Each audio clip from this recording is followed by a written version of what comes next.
kasih Ibu Kepala Badan. Mohon izin menambahkan penjelasan dari Ibu Kepala Badan. Jadi berdasarkan laporan kerusakan yang kami peroleh dari teman-teman BMKG di daerah, memang berdasarkan data pengukuran akselerometer yang BMKG miliki, jadi dari gempa yang terjadi dapat kami verifikasi bahwa 37 sensor akselerograf BMKG mencatat tingkat guncangan yang disebabkan oleh gempa bumi tersebut, di mana berkisar antara 2 sampai dengan 5 mmi, khususnya di wilayah Jawa Barat. Hal ini sangat sesuai dengan laporan yang kami terima, di mana untuk Jawa Barat sendiri di beberapa daerah, contohnya di Tegal Bulut, Pamulihan, Sukanagara, Cempaka, Langka Pelancar, dan Lembang, termasuk Sukabumi dan Tasikmalaya, dan juga Bandung serta Garut, mengalami beberapa rumah yang mengalami kerusakan. Terkait hal itu, BMKG insya Allah besok akan mengirimkan tim survei untuk memverifikasi apakah penyebab dari kerusakan tersebut. Ya, hari ini mengalami. Oh iya, hari ini akan mengirim tim survei untuk memverifikasi penyebab pasti kerusakan struktur bangunan di sana. Apakah disebabkan oleh jenis tanah yang ada di sana ataukah karena struktur bangunannya. Oleh karena itulah kami akan mengirimkan tim survei untuk memverifikasi terkait kerusakan tersebut. Demikian, Ibu. Terima kasih. Untuk selanjutnya saya mau menambahkan. Terima kasih. Kami sampaikan bahwa wilayah Jawa Barat ini merupakan kawasan seismik aktif dan kompleks karena terdapat seismogenik. Yang pertama adalah zona outer rise, di mana sebelum penunjaman lempeng itu bisa terjadi bending yang menimbulkan patahan turun, sehingga ini gempa outer rise. Kemudian zona tumbukan lempeng atau kita sebagai zona megatrust, di mana ini adalah zona kontak antar lempeng Indo-Australia dan Eurasia. Kemudian bagian slab yang ke bawah bisa terjadi patahan di zona Benioff ini, seperti yang terjadi pada malam hari ini, terjadi deformasi atau patahan di dalam lempeng. Jadi ini lokasinya di bawah zona megatrust, dan kita menyebutnya sebagai gempa intraslab seperti yang disampaikan Ibu Kepala tadi. Nah, kemudian gempa-gempa yang terjadi di intraplat Asia, di mana Jawa Barat terdapat sesar aktif seperti gempa Cianjur, gempa Sumedang kemarin. Nah, khusus untuk hari ini, tadi malam terjadi gempa intraslab itu memang memiliki karakteristik yang unik, karena gempa intraslab itu bisa meradiasikan gelombang sismik atau bisa mengeluarkan ground motion yang sifatnya lebih kuat daripada sumber lain untuk magnitudo yang sama. Misalnya gempa 6,2 di intraslab dengan 6,2 di megatrust itu akan menimbulkan efek guncangan yang lebih besar jika itu bersumber di zona intraslab.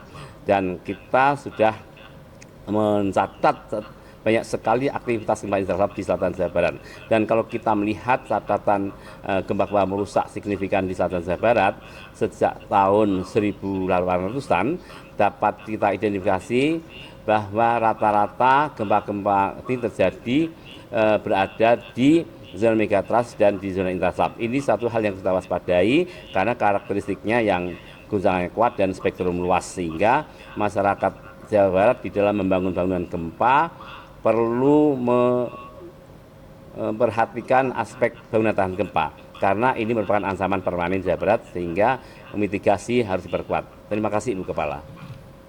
Terima kasih, Pak. Baik, terima kasih mungkin Bu Kepala dan rekan-rekan semua. Jadi yang gempa tadi malam ini berdampak di 11 kabupaten kota di Jawa Barat. Memang saat ini yang paling banyak melaporkan adalah Kabupaten Tasik dan Kabupaten Garut, ya, di mana di Kabupaten Tasik ada satu gedung dan rumah sakit, juga masjid yang terdampak dan rumah. Kemudian di Kabupaten Garut ini ada rumah sakit juga dan terdapat 3 orang luka, ya. Kemudian satu gedung bangunan bank dan juga rumah. Di KBB juga melaporkan, kemudian Kabupaten Sukabumi Kabupaten Ciamis juga, Kabupaten Bandung, Kabupaten Pangandaran, Kabupaten Purwakarta, dan Kota Cimahi. Ini ada melaporkan dampak, dan kami di sini juga bergabung BPBD Kabupaten Kota ya, dan kami masih melakukan asesmen pendataan atas kerusakan atau dampak dari gempa ini. Mudah-mudahan betul tidak parah, dan memang betul Bu Kepala ya tadi banyak rumah yang rusak gitu karena mungkin dari struktur bangunan yang memang belum tahan gempa. Mungkin itu saja tambahan dari kami. Terima kasih. Oke, siap Bu Ane. Kami turut prihatin akan dampak. Jadi perlu disampaikan bahwa dari kami berdasarkan dari perkembangan data yang masuk ya, ini karena juga gempa susulannya pun sepertinya sudah belum ada tambah lagi, sudah jam ke berapa nih? Jam ketiga ya. Jadi kurang lebih 3 jam. Ini sudah sudah mulai stabil ya. Ini jadi tidak seaktif patahan-patahan sebelumnya ya yang di darat. Barangkali ini kan dikontrol jenis batuannya ini. Yang gempa di darat kebetulan dipicu oleh patahan yang ada di darat, kebetulan dangkal sehingga berada pada kondisi tanah batuan yang belum begitu terkonsolidasi. Artinya terdapat pada misalnya kedalaman 10 km itu kan misalnya itu relatif dangkal, dan di situ batuannya relatif lebih rapuh dibandingkan pusat gempa yang terjadi saat ini pada kedalaman 70 km. Batuannya relatif pejal ya, lebih tidak serapuh yang di permukaan, jadi lebih pejal dan relatif lebih homogen, sehingga dampaknya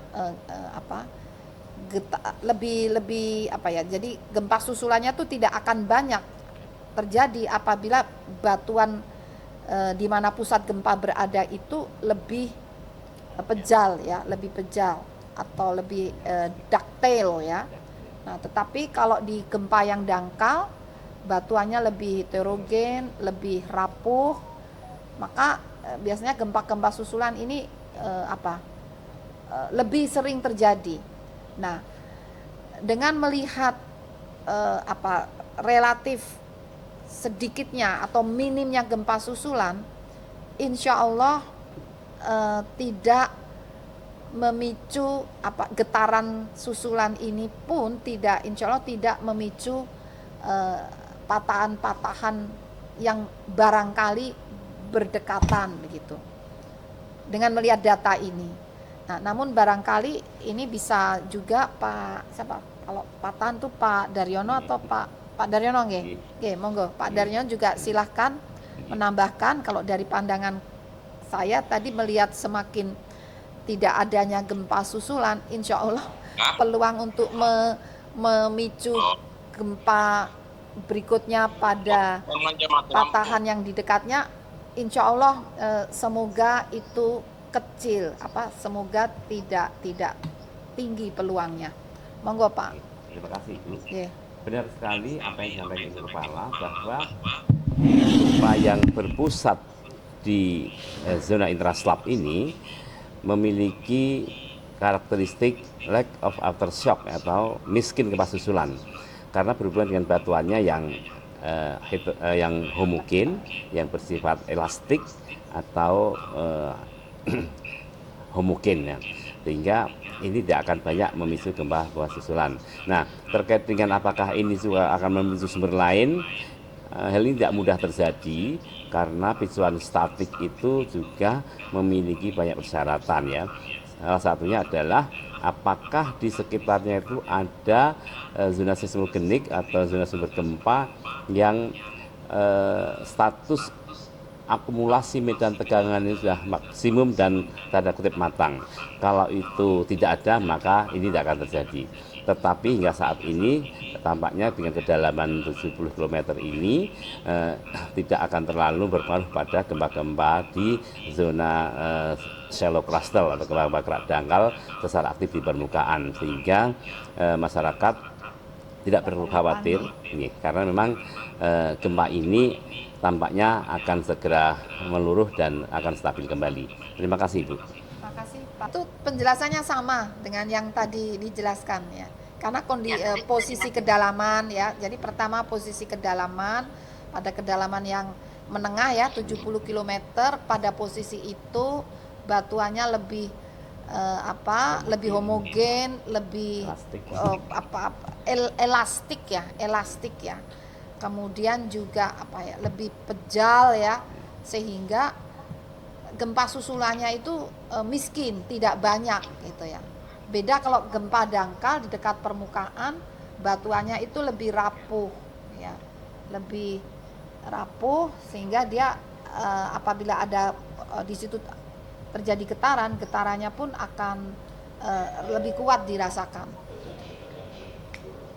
Baik, Ibu. Tidak, bukan. Untuk lebih detailnya, ada kaitannya dengan gempa Sumedang, Ibu. Mohon izin. ya, Jadi, gempa Sumedang itu kan Satu lagi, Bu, dangkal. satu lagi. Gempa Sumedang itu dipicu oleh patahan yang ada di darat dan dangkal. Pusat gempa lebih dekat pada permukiman. Jadi rumah-rumah itu posisinya tepat berada di atas pusat gempa. Jadi kerusakan itu jauh lebih banyak karena epicenter itu cukup dekat dengan pemukiman tadi. Apalagi tanahnya juga tanah yang sebagian tanah lunak, sebagian tanah lepas, sehingga getarannya pun tidak seperti yang terjadi kemarin malam di kedalaman yang jauh lebih dalam. Jarak pusat gempa jauh lebih dalam 70 km, dan batuannya itu juga lebih keras ya, sehingga dampaknya pun getarannya lebih teredam, getarannya, sehingga kerusakannya kalau memenuhi standar bangunan tahan gempa, insya Allah kerusakannya harusnya tidak begitu parah kalau memenuhi standar bangunan gempa. Makanya kami perlu cek lagi terkait hal itu. Tapi semoga saja, karena dalam ini semoga saja tidak separah saat gempa Sumedang ya. Ya, asal bangunannya memenuhi standar bangunan tahan gempa. Pak Daryono mungkin akan menambahkan sejarahnya. Jadi ini bukan yang pertama kali, kurang lebih 14 tahun yang lalu juga terjadi. Ada beberapa kali kejadian gempa di lokasi yang hampir sama, berdekatan. Jadi semacam periode ulang itu terjadi. Ini Pak Daryono, saya persilakan menjelaskan. Jadi kalau kita melihat catatan sejarah gempa besar di selatan Jawa Barat, kita melihat bahwa wilayah ini sudah beberapa kali terjadi gempa berkekuatan 7 atau mendekati 7. Dan gempa malam ini itu bukan yang terbesar ya, karena kalau kita melihat catatan sejarah pada tahun 1903 itu terjadi gempa 7,9 itu di selatan Banten. Kemudian pada tahun 2006 ya, tepatnya 17 Juli 2006 terjadi gempa berkekuatan 7,7. Tentu teman-teman media ingat tsunami Pangandaran itu berkekuatan 7,7 gempanya. Kemudian pada 2 September 2009 itu kembali terjadi gempa di zona intraplat ya, tapi ini bagian di Asia, tapi di atas megatrasnya itu berkekuatan 7,3, dan ini waktu itu berpotensi tsunami. Dan kemudian pada 15 Desember 2017 juga terjadi gempa 6,9 ya, dan ini juga BMKG mengeluarkan peringatan dini tsunami. Jadi gempa yang terjadi tadi malam itu bukan yang terbesar karena sejak tahun 1903 kita sudah terjadi sekitar 4 kali gempa besar. Dan kalau kita melihat catatan sebelumnya, pada tahun 1699 juga terjadi gempa megatrust yang cukup besar dan dampaknya merusak Jakarta. Jadi demikian Ibu Kepala.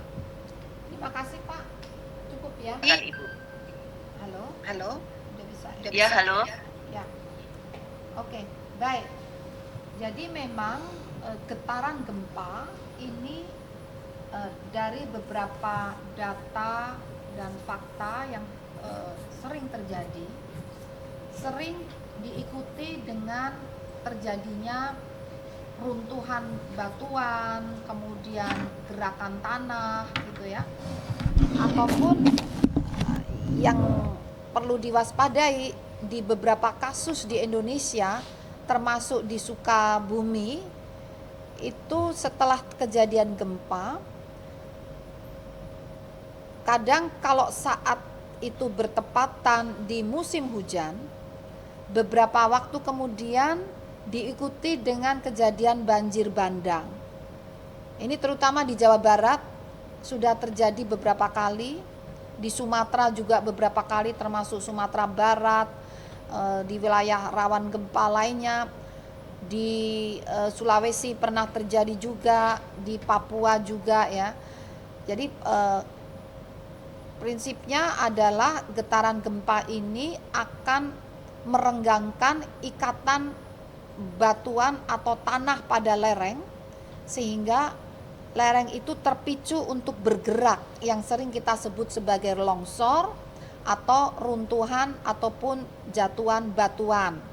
Nah, apabila kekuatannya cukup tinggi, bahkan kekuatan kurang dari 5 pun, hasil penelitian menunjukkan dapat memicu longsor di banyak titik. Banyak itu bisa puluhan titik gitu ya. Nah, longsor yang terpicu akibat gempa tadi, material-materialnya ini kalau longsornya terjadi bersamaan dalam jumlah sampai puluhan, bahkan di suatu wilayah di DIY pernah terjadi lebih dari 100 titik longsor akibat gempa. Nah, material-material longsor ini akan terakumulasi pada lembah-lembah sungai. Dan apabila itu terjadi di musim hujan, maka tumpukan material longsor tadi yang terakumulasi di lembah sungai ini akan membendung aliran air sungai dari arah hulu, sehingga terjadi akumulasi air di belakang atau ke arah hulu. Nah, apabila hujan terus turun, maka akumulasi air ini terus meningkat, akibatnya kekuatan daya desak air ini dapat memicu runtuhnya bendung akibat longsor tadi. Nah, peristiwa runtuhnya bendung alamiah akibat longsor yang dipicu oleh desakan air akumulasi hujan ini terjadi dengan kecepatan tinggi ya, dalam waktu singkat. Kecepatan tinggi dalam waktu singkat ke arah hilir, maka itu yang disebut sebagai bencana banjir bandang apabila di hilir banyak pemukiman ya, atau di tepi sungai banyak pemukiman, maka di beberapa wilayah itu telah tercatat beberapa korban jiwa terjadi dan kerusakan lahan dan lingkungan juga terjadi. Jadi itu yang dikhawatirkan. Maka ini kami juga memonitor kondisi hujan nih. Semoga saja sepekan ke depan di wilayah Jawa Barat yang tadi disebutkan wilayah yang diguncang gempa dengan intensitas guncangan hingga mencapai 5 apalagi ini perlu diwaspadai, sehingga kami juga mohon bantuan dukungan ya BPBD, nanti kami bersama BPBD di lapangan untuk mengingatkan masyarakat yang berada di bantaran sungai ya atau di hilir sungai, apabila ada, jadi dari aplikasi mobile phone info BMKG kami memberikan peringatan dini hujan lebat, itu selalu kami sampaikan. Nah, apabila Bapak Ibu berada di wilayah bantaran sungai, lembah sungai, di area yang terdampak gempa, sebaiknya saat ada peringatan dini hujan ekstrim atau hujan lebat, ini mohon untuk menyingkir dari wilayah itu, mengalah sebentar ya. Saat hujan ini sebaiknya jangan berada di wilayah tersebut apabila ada peringatan dini. Bahkan pernah terjadi, cukup sering terjadi di wilayah yang kena banjir bandang itu tidak hujan.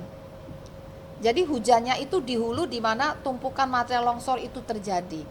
Oleh karena itu barangkali nanti dengan BPBD perlu disosialisasikan apabila di wilayah hulu terlihat gelap ya, mendung gelap, itu artinya akan segera turun hujan meskipun di hilir tidak terjadi hujan.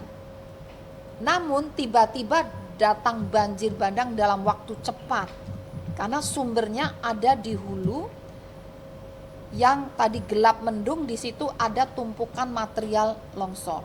Nah, ini yang perlu diwaspadai. Nah, demikian, Mbak.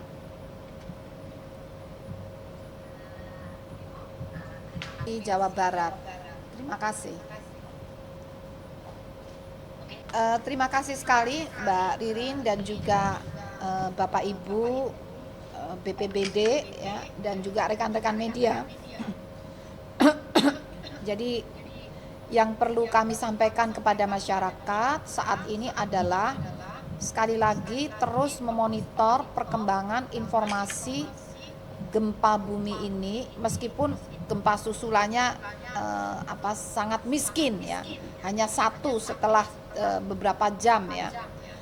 Nah, dan juga memonitor perkembangan informasi cuaca karena dari beberapa kejadian sebelumnya atau data empiris yang kami kumpulkan, setelah gempa ini tadi terjadi potensi bencana berikutnya, bisa longsor, bisa banjir bandang ya, atau bisa amblesan. Nah, ini yang perlu diwaspadai, terutama itu dapat diperparah apabila terjadi hujan sedang, bahkan lebat ataupun ekstrim. Jadi hujan sedang pun, bukan hujan yang lebat, itu pun bisa memicu potensi terjadinya longsor karena lerengnya tuh sudah diguncang-guncang ini ya, maka sudah mulai rapuh, mulai longgar ikatan antar batuan, antar partikel tanahnya. Kalau disiram hujan, diguyur, ini dengan mudah tinggal meluncur.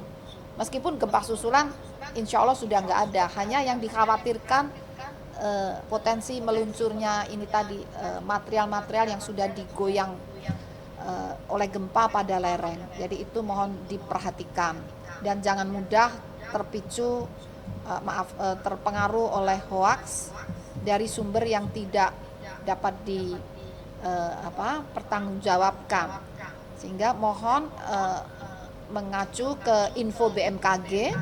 Nah, untuk kondisi longsor ini ditangani oleh Pusat Vulkanologi dan Mitigasi Bencana Geologi, sehingga di sana pun ada websitenya, ada informasinya, juga akan lebih lengkap apabila juga mengacu pada info dari PVMBG tentang longsor, potensi longsor.